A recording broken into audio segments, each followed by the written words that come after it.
Hello everyone, this is Dr. Gibbs, and in this lecture we're going to talk about coronary artery bypass grafting. You may also hear it referred to a cabbage, or someone had a cabbage times 1 or cabbage times 2. I will explain what that means in the next few slides. So why would a client need a cabbage? Well, number one, they do not respond to medical management of coronary artery disease, which you've learned in your previous lectures. Angina with 50% occlusion of the left main coronary artery that cannot be stented, okay? And 2 or 3 vessel disease, which means they have more blockage in more than one vessel. Ischemia with heart failure. Acute MI. Signs of ischemia after percutaneous transluminary coronary angiography, or PTCA.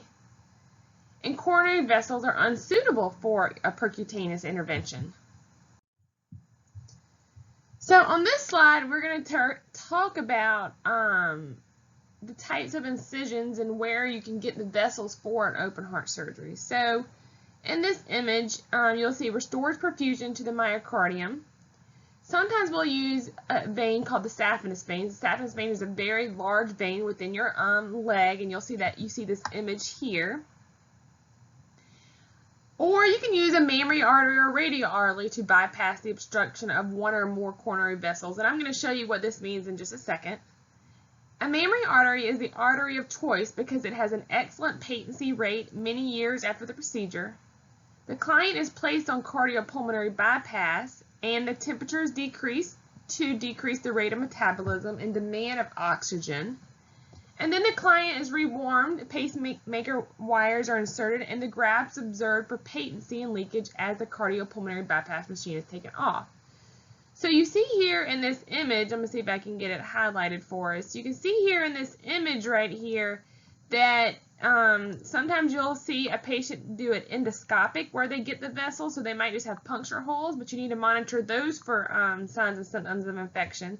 And then sometimes you'll see the traditional harvesting where they do this long incision to get the vessel. So you want to make sure whatever type of incision that the patient has, that you monitor that for signs and symptoms of infection. So here is an image of the heart, and something that I want to show you, this will kind of make sense when we're talking about harvesting veins. So why is it called coronary artery bypass graft? Remember, it's a procedure to bypass a block to deliver oxygen to the heart. So here in this first image, one end of the blood vessel is attached to the aorta. So this is actually, let me see if I can change the color here. This is actually a vein that was harvested right here. Okay, so one end's attached to the aorta while the other one is attached right there below. This is where our blockage is at right here. So our blockage is here. So what are we doing? We're bypassing the blockage so that the blood flow can get to the rest of the heart, because we want to make sure that the blood flow is getting down here. When it's blocked, we're not getting much blood flow or oxygenated blood to our heart. So here they put in, they harvest the vein. So that's why it's called coronary artery bypass graft, because we're bypassing that blockage. Okay, on this slide there's just an image again of the heart, so you can see where are the types of veins that they harvest. So here's the saphenous vein, this blue, and it is bypassing this blockage here.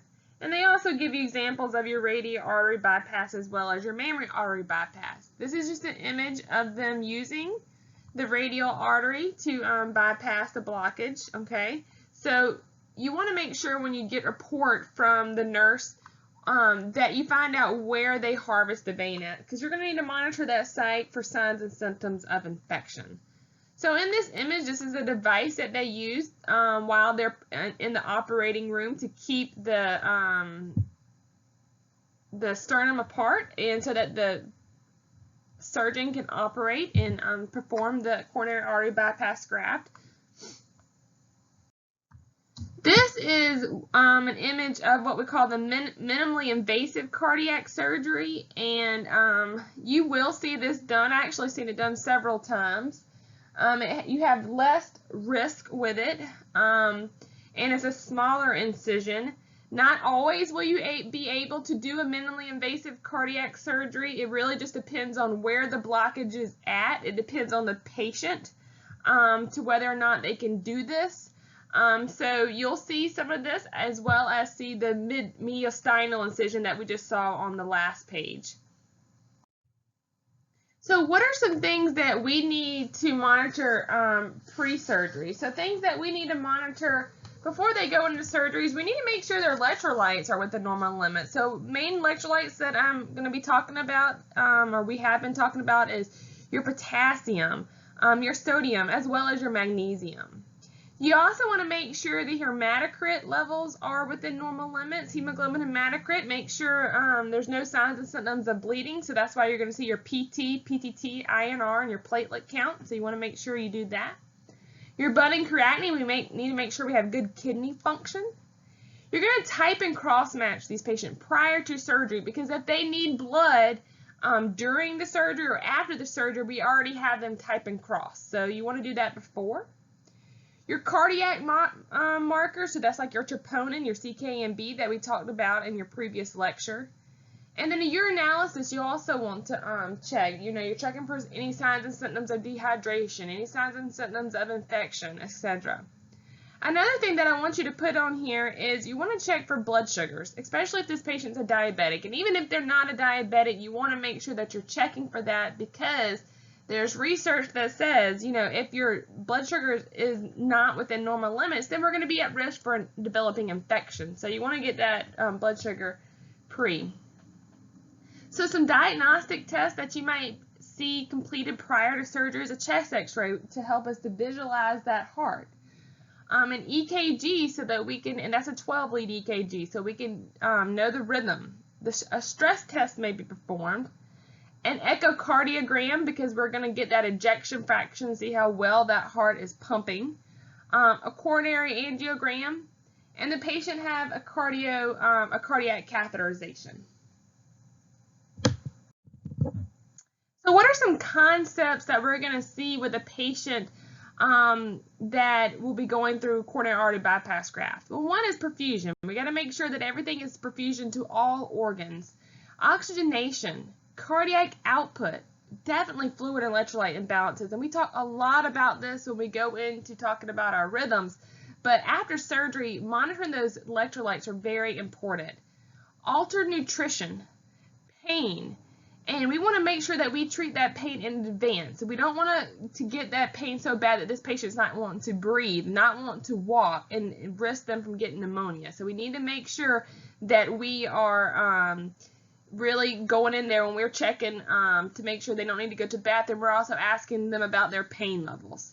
Risk for infection. Again, we're going to keep that blood sugar under control, but also we're going to have to monitor those sites for signs and symptoms of infection. So if they had a mediastinal incision where they had to go in and do open heart surgery, we're going to monitor that. They're going to come back with Jackson Pratt. They're going to come back with chest tubes, and I'm going to show you an image of all of this. They're going to come back with telemetry wires. So we need to make sure that we're monitoring all these wires or tubes to make sure that this patient is not developing infection. This is a big problem that we want to make sure that we're monitoring after surgery. So what is the nurse's role prior to surgery for pre-op? So we're going to, now they have classes. So if it's not an emergency where we have to do a surgery right now, then these patients can attend a class so they'll know what to expect during surgery. But as a nurse, we're going to complete through baseline assessment. So we're going to always check our vital signs, so our pulses, our oxygenation, and all the other vital signs.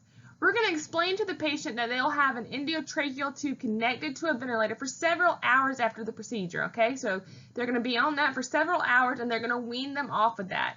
And I say explain to the patient, but I would also educate the family members that they're going to see their loved one on the ventilator for several hours after their surgery.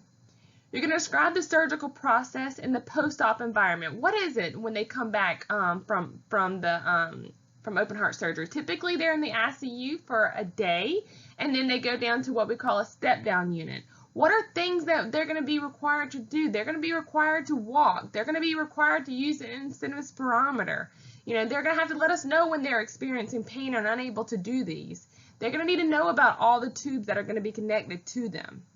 So the pacing wires, the chest tubes, the Foley catheter that they're going to have in. Explain the incisions, the harvest site, where they're going to go in to do the surgery at. So explain all of that. And this is very anxiety provoking. So explain to them ways that we can help to decrease that anxiety in that environment. And then when we teach them turn, golf, and debrief, we're going to teach them how to splint. And usually we have a cardiac pillow, which is like a heart pillow, and I have an image of that here as well. So you're going to make sure that when they do that splint, because you don't want that incision to dehisce, okay? So we need to keep it, and it also helps provide comfort when they're coughing. So we want to make sure, like I said, that they report any pain. We want to try to get that pain before they get in severe pain, so that way they're able to do their activities they need to do. Perform arm and leg exercises. That's going to help to keep that blood flow going. And then they want to do that after surgery too, because it's a perfusion thing. We want to make sure that we're keeping that blood flow moving to help with perfusion. You'll do Bactroban nasally to the nares, and that's just to prevent MRSA. So you'll see that done as well, and you will typically do that as the nurse. Early ambulation is vital, so we're going to let them know. They have what we call a cardiac walker, and you're going to let them know. Sometimes after surgery, that same day, they'll have them get up and walk. It might only be to the door, but they're getting them up and walk. Now, they're going to use an electric razor typically rather than a normal razor, because we don't want to mess with the normal flora on their skin, so we want to just use usually electric razor if they're very hairy around the incision site. So you want to make sure where they're harvesting the vein at, and then where they're going to be doing the incision. Is it a mediastinal or is it a minimally invasive incision? So check to make sure all needed labs are done, like we talked about previously, and within normal limits. And you're going to have all that, that's going to be documented in the chart. And ensure that the consent for surgery is assigned. So remember that you are witnessing that the surgeon explained the procedure and that the patient understands it. Okay, that is what you're witnessing when the consent is signed. So administer pre-op medications as prescribed by the physician. So sometimes they might want to give a pre-op antibiotic before. Sometimes they might already be on a blood sugar drip. Sometimes they might want you to go ahead and start saline. So you want to make sure, and sometimes certain medications might need to be given, like if the patient normally takes any cardiac meds, they might need to be given. Sometimes they might need to be held. It depends on what cardiac medication it is. So you want to make sure that you verify that with the orders. So then this image, like I said, you're going to have lots of tubes. So I'm going to try to explain to you, if I can see really well in this image. I'm going to use, let's use green. So right here is our chest tubes, okay? So we need to make sure that we're monitoring that for signs and symptoms of infection. Looks like he had a mediastinal incision, so we're going to monitor that for signs and symptoms of infection. I think this tube right here might be a JP. Usually they might have like a Jackson Pratt drain. And I can't tell where they harvested at. If they harvested it from the mammary, we may not see that incision.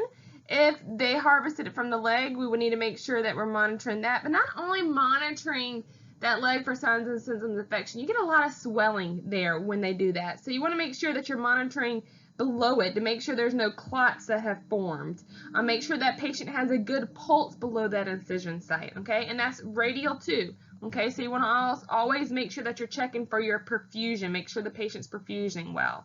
And then this is our endotracheal tube, so you want to make sure that you're monitoring that. And then you can see here looks like he has 2 lines going right now. So you're going to be monitoring the patient on drips.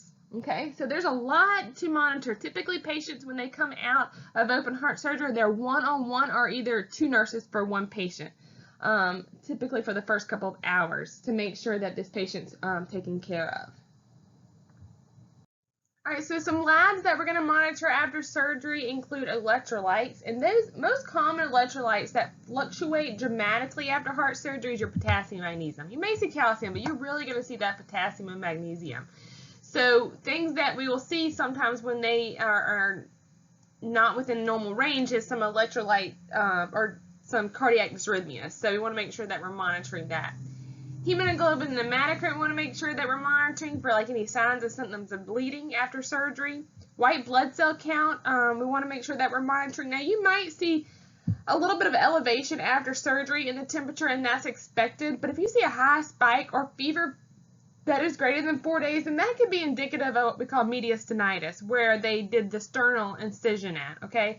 So some other signs of mediastinitis besides a fever beyond the 4 days is going to be instability of the sternum, any redness or induration or swelling or drainage from that site, and then increase in white blood cell count.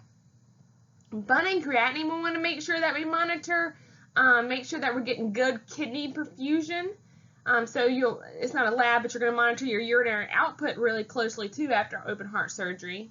Urinalysis, we're making sure that the patient hasn't developed an infection related to the Foley catheter, making sure they're hydrated. And then definitely our PT, PTT, INR, and our platelet counts, because again, we're going to make sure that we're monitoring for any signs and symptoms of bleeding. All right, so what are some potential causes that we need to monitor after coronary artery bypass graft? And these are things that you always want to have in your back of your head if you're taking care of these patients, okay? So things that could possibly go wrong that you need to monitor. First, like I said before, is our fluid and electrolyte complications, with the magnesium and potassium. And the main thing that you're going to see is cardiac arrhythmia. So we want to make sure that we're monitoring those levels.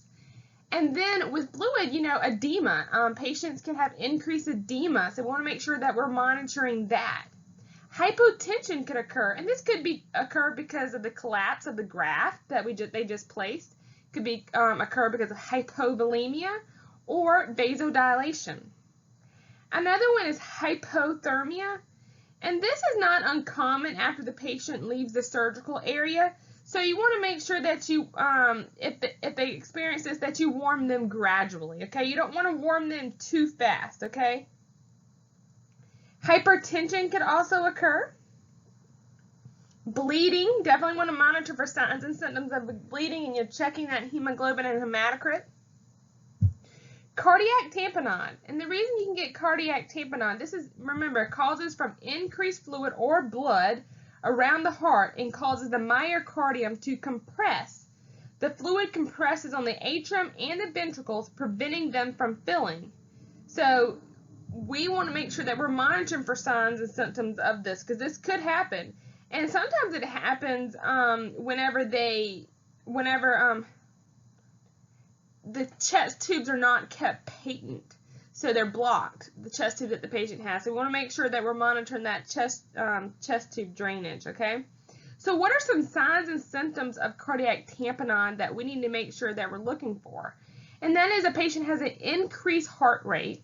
Okay, they have an increased heart, but they have a weak or absent peripheral pulse because they're not getting that perfusion, because of that increased fluid around the heart. So they have an increased heart rate and a weak or absent peripheral pulses. They can have increased mediastinal drainage, and all these are signs of cardiac tamponade. They can have increased jugular vein distension, and then we can have what we call pulseless paradoxis, which is an increase in blood pressure on expiration by 10 millimeters of mercury than on inspiration. Again, that's pulseless paradoxis, which is increased blood pressure on expiration by 10 millimeters of mercury than on inspiration. They can have, like I said, cardiac dysrhythmias, they can develop decreased level of consciousness, and they can have anginal pain. So those are some things that we want to make sure that we're monitoring for after that patient has open heart surgery. So I want to go back up to why hypertension. I talked about why hypotension could occur, but what are some causes of hypertension? So hypertension, some things could be hypothermia, because that can lead to vasoconstriction, which causes hypertension. Certain drugs can cause hypertension. And then your sympathetic nervous system activity can cause that. So you want to make sure that you're monitoring that. All right. So some safety, so nursing care post-surgery. So we want to make sure that we're monitoring their lung sounds, making sure that they have no adventitious lung sounds, making sure that they have no fluid buildup in their lungs and they're not developing pneumonia or anything. So we definitely want to make sure of that. You want to hear if there are any heart sounds or friction rubs. You may hear some rubs if sometimes from the chest tube, okay, being placed.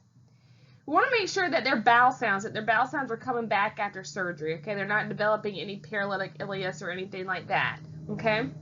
Peripheral edema, that's very common after surgery, especially if they harvest in the lower extremities. So we want to make sure that we're monitoring that as well. Surgical incisions, we want to make sure that we're monitoring any signs and symptoms of infection, okay? So we're monitoring that site as well as monitoring that white blood cell count. Drains, we need to make sure that we're emptying the JP drain, entering the chest tube drains, emptying the Foley catheter, and make sure we're monitoring those trends, okay?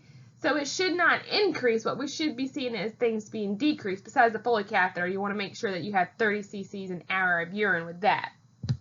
Blood sugars, especially if they're diabetic, you want to make sure that those are within normal limits, because an increased blood sugar level could delay healing as well as could cause infection. So we want to make sure that we're monitoring that. Heart rhythms, because like I said, that is very common after open heart surgery. A common dysrhythmia that can occur is what we call atrial fibrillation. So we want to make sure that we're monitoring for any type of arrhythmias and monitoring those electrolytes, that potassium and that magnesium. We want to make sure that we're monitoring. Like I mentioned above, urinary output, they will have a Foley catheter usually 24 hours after surgery. And then they're going to try to take that out to prevent any type of infection if they can. So they'll take that out early. And then you're going to monitor for ICU psychosis. Like I said, typically they're in the ICU for 24 hours, if not less, once they get them weaned off the ventilator. So you want to make sure that you're monitoring. And if they have complications, they may be in there longer. So if they are, you're going to monitor their sleep and rest, okay, in the ICU setting. So safety nursing care post-surgery is we're going to monitor, like I said, those trends in vital signs and eyes and nose, because the shifts, right? The shifts is the fluid, you know. And then the vital signs, like I said, they can have hypotension, they can have hypertension, we're monitoring for any increased cardiac heart rate that could be related to an infection or related to cardiac tamponade. So we got to pay close attention to these patients after surgery. Turn, cough, and deep breathe to prevent any atelectasis or pneumonia to help with oxygenation. Remember, that's our concept that we're focusing on. Splinting, that's going to help with pain. It's going to help with not dehiscing that incision site. And I have an image of that. Incentive spirometer, they're going to do that several times. We like to do it, 2 to 3 times an hour if we can, like while they're watching TV. I always like, while you're watching TV and in between each commercial, use that incentive spirometer, okay? Up in the chair as soon as possible. That's within usually the first 24 hours. We're going to have them up in the chair. And like I said, we might even have them ambulating just to the door and back, not around the hallway, but just to the door and back within 24 hours. And that's what I meant by ambulate the first post-op day. Monitor concept. So perfusion. Again, we're making sure that they have good perfusion to all extremities, okay? Altered cardiac output. We got to make sure that they're hemodynamically stable. Okay, pain. We're making sure that we're keeping that pain in control, and we're giving that pain medicine PRN as ordered, and we're constantly asking the patient if they're in pain. Because if they're in pain, they're not going to want to take those deep breaths, right? They're not going to want to get up and walk. They're not going to want to use that incentive spirometer. So our job is to keep their pain under control. And then monitor for any increased risk for infection.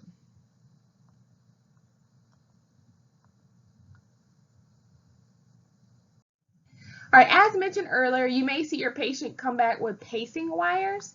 And so here are the pacing wires right there. So this right here and this right here are part of the pacing wires, okay? So the patient could be what we call have an atrial wire and a ventricle wire. So these are in the atrium, these wires, and they're in the ventricle, and they come together and they're going to connect to the pacer box. So this pacer box is usually tucked in the patient's gown. So we ask this to stay clean. You want to make sure that you're monitoring for signs and symptoms of infection. You want to make sure that the patient does not pull on them. And this has to be taken out by a provider, whether that be an MD, a trained NP, trained PA, but that has to be taken out by some sort of a provider. Nurses typically do not take out the pacing wires, okay? So it's usually done by a provider. Now, That being said, they usually only have pacing wires in within the first 24 hours, and then they take them out. They just want to make sure that the patient isn't having any dysrhythmias or any other problems associated with cardiac output that they would need to control their rhythm. So typically they'll take this out. All right, so here is the heart pillow I was talking about. And this patient right here, he is actually hugging it, so that's called stenting. So he's using that pillow to stent. So when they cough, we ask them to squeeze that pillow. Another cool thing about this pillow that kind of helps the patient is you can have their family sign it. They sometimes might want the provider and the nurses to sign it, or anyone that's taking care of them to sign this pillow. So you might see that, and sometimes there's like a little area where the marker stays on the pillow, so it's pretty cool.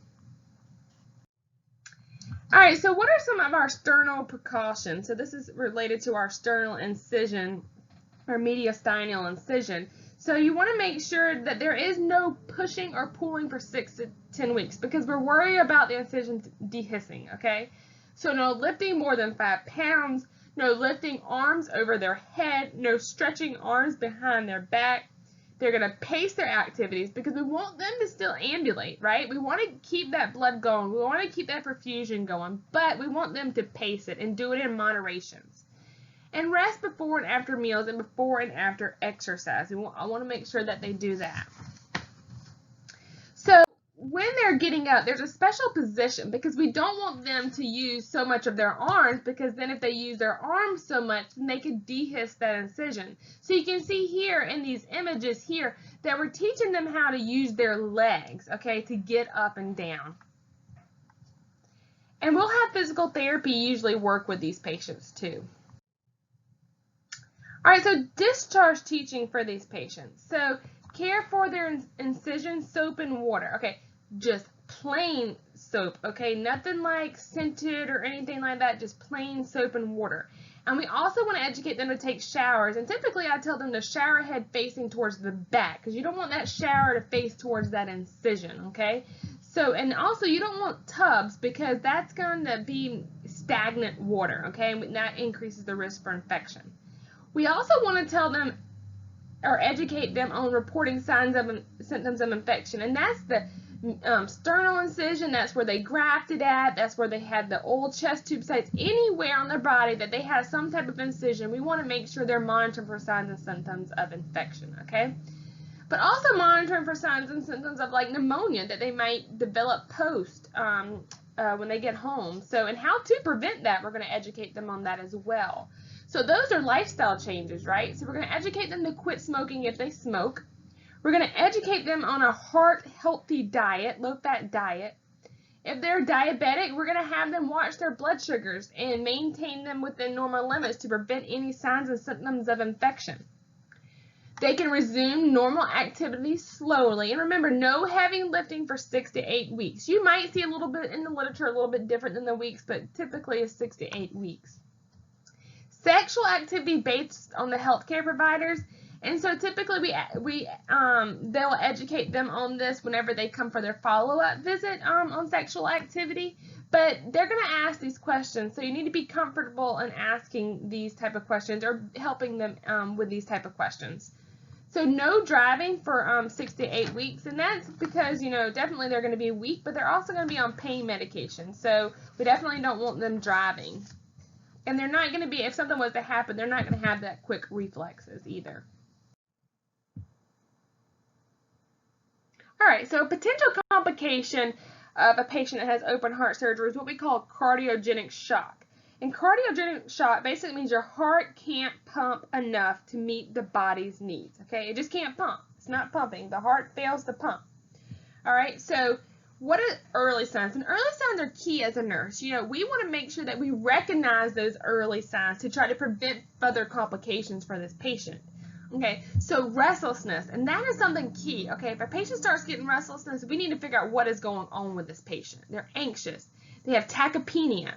Monitor that heart rate because they have increased tachycardia greater than 100, okay?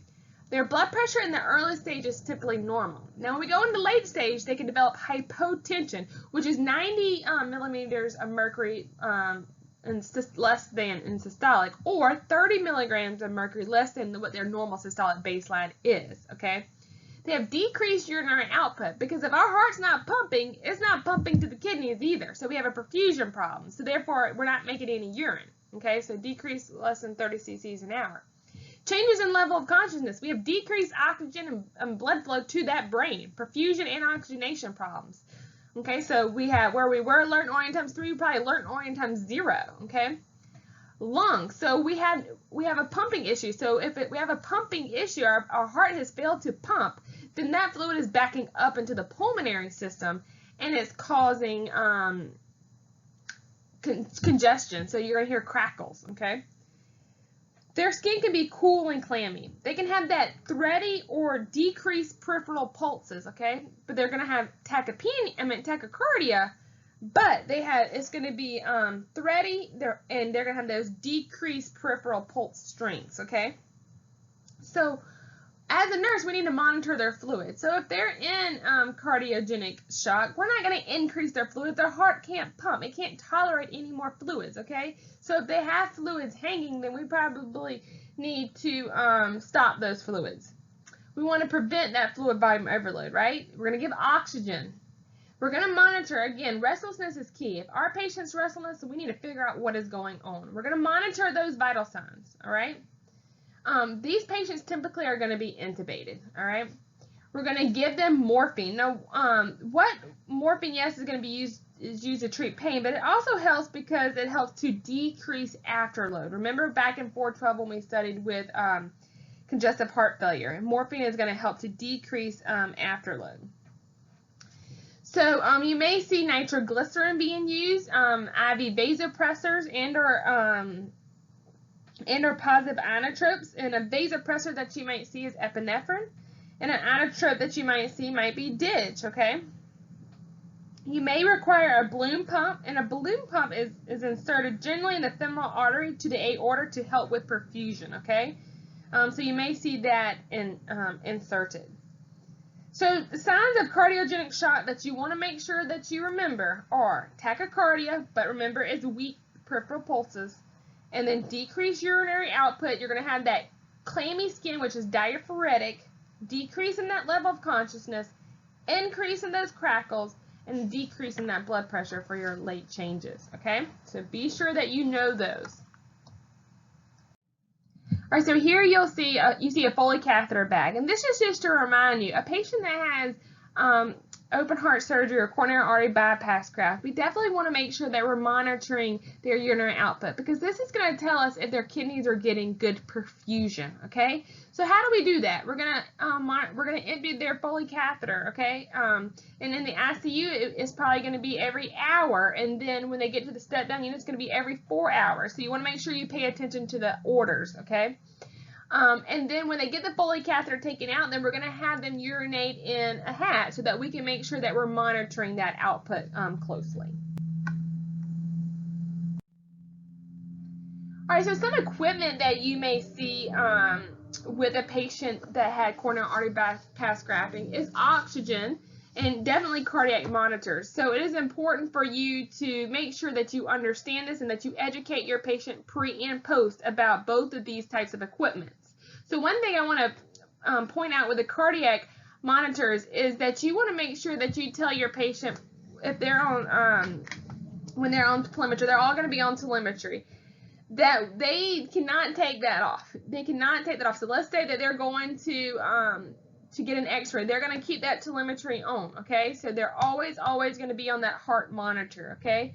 And then it's also important to, they can't take any baths when they have that. So you'll let them know how you're going to bathe them. Typically it's like a sponge bath that you're going to do, because we cannot take that heart monitor off. We want to make sure that we're monitoring their heart rate closely after surgery. Alright, so here is two equipments that you will see for a patient that has open heart surgery. Remember we talking about the pacing wires? That's known as epicardial pacing wires for a patient with open heart surgery. You want to monitor that for signs and symptoms of infection. And if you are a nurse taking care of these patients, you will be trained on how to operate this box, okay? So don't get nervous about knowing that for the exam, okay? What you need to know is that the patient cannot take a shower with this. You need to know that we do not need to be manipulating these wires. We need to make sure that we're monitoring them for signs and symptoms of infection. And then pacing wires need to be capped and protected. So if they're not connected to the box, they definitely need to make sure that they're capped and they are protected, okay? The mediastinal drain or chest tube drain you'll see after surgery, and typically what you should see is that the trend, it should be decreasing, okay? So from the time of surgery to the time that we pull it out, usually you'll see the provider pull it out when it gets 50 mLs or less for a certain amount of time. They'll end up discontinuing the chest tube. Now, if you're taking care of a patient and they sneeze or if they cough and they have increased blood into their chest tube, we need to call the provider. If they stand up and you see that they dumped a large amount of blood into that chest tube, we need to call the provider. We're concerned about bleeding. We're concerned about cardiac tamponade. Okay, so you need to make sure that you're constantly monitoring that chest tube. All right, so you may see your patient on sequential devices. Okay, so that's going to help increase venous blood return and to try to prevent any blood clots or DVTs. So you're going to see that. Another thing that is not considered an equipment that you might see, they might be on some type of low molecular heparin, and that's such as like Lovenox or Fragmin too, to try to prevent blood clots. So you may see that as well.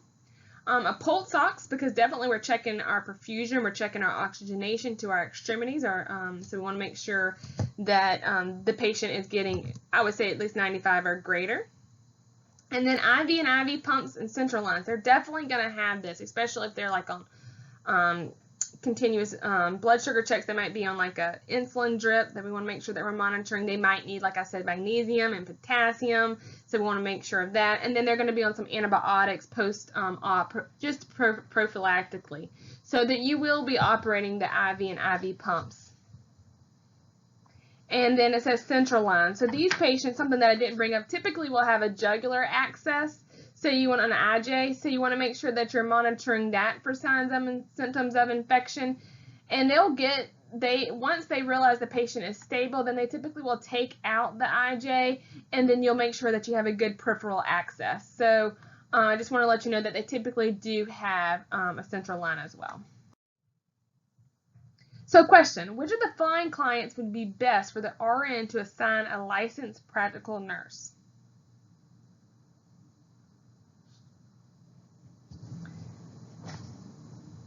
So your correct answer is C, but let's go through it really quickly. A client 7-day post-op from a Cabg with an infection in the sternal surgical incisions is requiring dressing and irrigation. Okay, so if we know day post-op from Cabg with an infection in the sternal surgical incision, they're probably going to be on a lot of IV medication. So this would not be appropriate to give to an LPN. A client who has just arrived on the unit from the emergency room for observation to rule out myocardial infarction. Okay, so remember that these patients that just come to the unit, we're probably going to be initiating MONA. So they're going to be getting IV morphine. So that would not be good to give to an LPN. And then a client who has had a successful valve replacement and will be discharged in a few days will probably be appropriate to give to an LPN. And then D, a client who is scheduled for a percutaneous transluminary coronary angioplasty today, this will probably not be good to give to an LPN because we got to do a lot of education, okay, and maybe even administer some IV medications if needed. So really it's mainly with the pre-op education that we're going to need to be giving this patient. So our best answer here is C.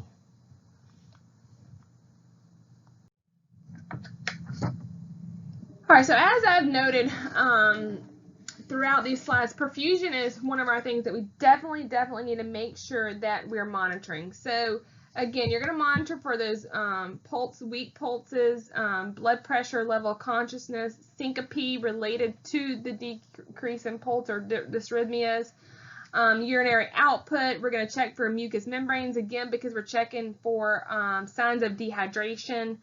any pain, and then skin's color, pale, and again, that's what we're checking for, like bleeding, signs and symptoms of bleeding. Okay, so perfusion is definitely important. So with shock, you're going to see people put patients in shock position. It's usually supine, and you may see them in Trendelenburg, like I said previously, I think in 412. That supine, they put them in supine, the reason why is because they're saying that it'll perfuse all organs. If we put them in Trendelenburg, which you'll see too, that's really just making sure that everything just goes to the head, okay? So you'll see some controversy with that. Evaluate vital signs. Remember, we always want to make sure that we're monitoring the vital signs and definitely the trends, okay? Report any decrease in urinary output, so we're going to monitor the trends for that. And then we're going to monitor for any signs of cardiac shock as well as cardiac tamponade. So we're going to make sure that we're monitoring for those, okay? And then chest pain, because we want to make sure that that did not collapse again, okay? So we're going to make sure that we're monitoring that closely. Oxygenation is another concept. Again, it's the same thing. We're going to monitor their breathing. We're going to monitor what position that they're in, because sometimes if we see them in that orthogonal position, we know something's going on. If they can only breathe in the orthogonal position, then definitely we know something's going on. Increased respiratory rate, any adventitious lung sounds, we're going to make sure that we're monitoring for that, okay? And then some interventions that you will see is, definitely we're going to apply oxygen. We're definitely going to increase that head of the bed to help expand those lungs, okay? We might have to intubate, so we're going to be prepared for that. We're going to, yell for help for that if we need that, and have that code card available if needed. We're going to assess ABGs if needed. We're going to check O2 sats if needed. We're going to constantly be auscultating those lungs, and we're going to constantly be trying to prevent signs and symptoms of infection by wearing our hand washing, wearing the appropriate PPE needed for that particular patient, and monitoring the fluids, making sure that we're not giving that patient too much fluids. We're not drowning them in fluids, okay? So, and then vice versa, we might need to be giving them more fluids. So we need to make sure that we're monitoring that patient's vital signs and their signs and symptoms. So signs and symptoms of fluid volume excess that could occur is increased blood pressure. Definitely if we have more fluid on board, we're going to have tachypnea. They're going to be shortness of breath. They're going to be in that ophthalmic position. You're going to hear those crackles. You're going to have those adventitious lung sounds. Pulse may be normal, but also it may be bounding. They could have increasing confusion, and remember that weight gain greater than 2 pounds, okay? And then that edema. We want to make sure that we're monitoring the edema in all extremities and even the abdomen, because they could have increased ascites. And then that JVD, okay? So what do we do as an intervention for someone that we might have fluid volume excess? We're going to reduce that IV flow rate or stop it. We're going to evaluate those breath sounds and ABGs. We're going to place them in that semi or high Fowler's position to help expand those lungs. We're going to treat with oxygen. We may need to give diuretics such as furosemide is the one that you will typically see. We're going to reduce their fluid and sodium intake. Remember that water follows salt, so we need to reduce that sodium intake as well. We're going to monitor their I's and O's. We're going to monitor their weight. We're going to monitor for their perfusion, their pulses, because they're making sure they're getting good circulation. And then we're going to Alright, so we kind of already talked about this a lot, but activity and tolerance, we want to make sure that we give our patient our pain medications as needed, so that way they can perform their activities. We want to educate them on how to pace their activities and when to rest. And then again, we're going to monitor their vital signs. Is their vital signs up, like pain, you're going to see their vital signs be elevated, right? So we need to make sure that we act quickly before they get in too much pain and they're not able to do any of their activities. All right, another complication that you'll see is infection, and we talked about this on every slide, so I'm not going to keep talking about it, but we're talking about infection that with all incisions, okay? So that will be your sternal incision, that will be if they had the great saphenous vein harvest, that'll be your leg incision, whether it be your radial incision, your chest tube site incision, the pacer site insertions, all that we're worried about. We're also worried about them developing pneumonia, okay? Another thing they could develop that could be an ileus, so we'll make sure that we're monitoring their bowel sounds as well. So I didn't even talk about that, but that is something that could happen post-op cabbage. All right, so we want to recognize these signs and symptoms early so that we can go ahead and try to prevent further complications. Okay, so these patients will typically get IV antibiotics if this was to happen.